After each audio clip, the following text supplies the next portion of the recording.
Pode um depoimento prestado em juízo pela autoridade policial ser utilizado como única prova para fundamentar uma condenação criminal?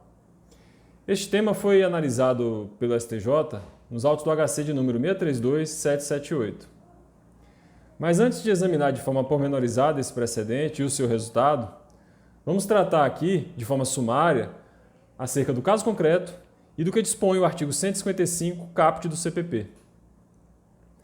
No caso específico, o Ministério Público de Alagoas ofereceu uma representação criminal, atribuindo a um adolescente a prática de um ato infracional. O juízo de primeiro grau acolheu essa representação e condenou o adolescente. Sentença essa mantida pelo Tribunal de Justiça em sede de recurso de apelação. A Defensoria Pública de Alagoas impetrou o habeas corpus dirigido ao STJ, impugnando aquele acórdão e apontando violação do artigo 155, caput do CPP, sob o argumento de que a condenação estava fundamentada exclusivamente em elementos indiciários colhidos na fase inquisitorial. A Defensoria Pública narrou que a condenação estava fundamentada em depoimento prestado por testemunha ouvida na fase pré-processual e em depoimento prestado em juízo pela autoridade policial, oportunidade em que o delegado apenas narrou fatos que haviam sido mencionados por terceiro no curso do inquérito. Vejam que o delegado de polícia, neste caso concreto, não presenciou a prática do ato infracional. Ele não testemunhou a prática do ato infracional. E qual foi o resultado do julgamento?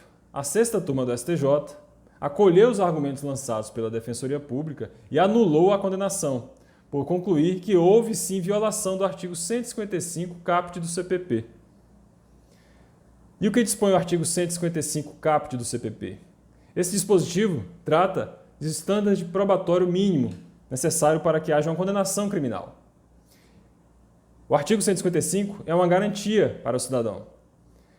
Condenação criminal, condenação pela prática de ato infracional ou de crime, deve estar lastreada em prova judicializada, em prova produzida no curso do processo criminal, conduzido sob as luzes garantistas do contraditório e da ampla defesa.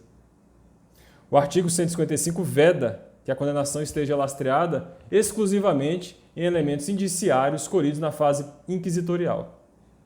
E neste caso concreto, o STJ consignou expressamente que o delegado de polícia ele não relata fatos do crime. Ele não é testemunha do crime, no caso específico.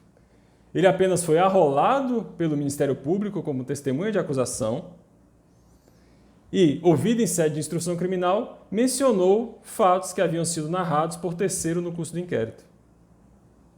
É preciso ter em mente que a autoridade policial ela preside o inquérito policial.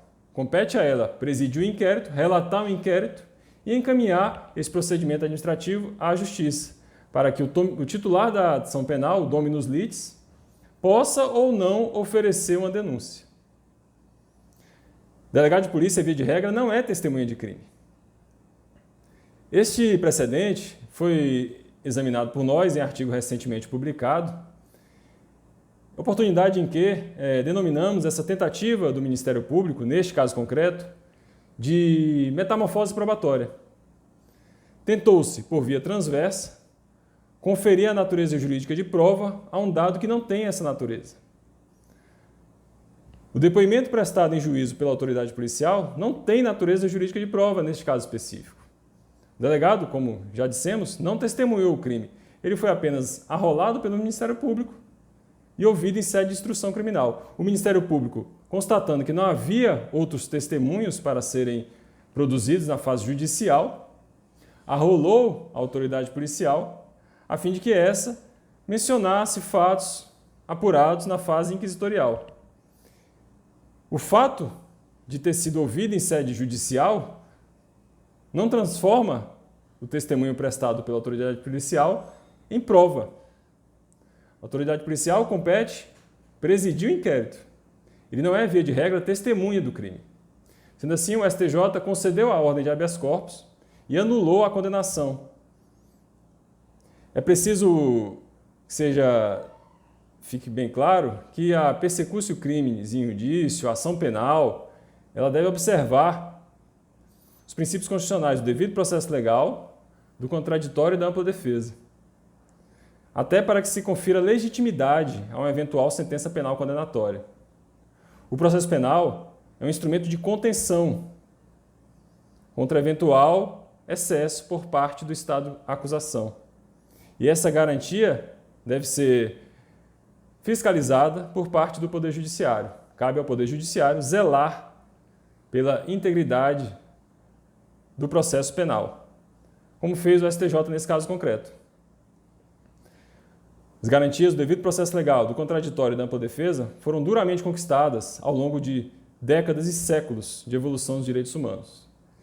E no caso específico, restou demonstrado que a acusação, o Estado da acusação, tentou por via transversa conferir a um dado indiciário a natureza jurídica de prova, providência vedada pelo nosso ordenamento, razão pela qual a condenação foi anulada em sede de habeas corpus.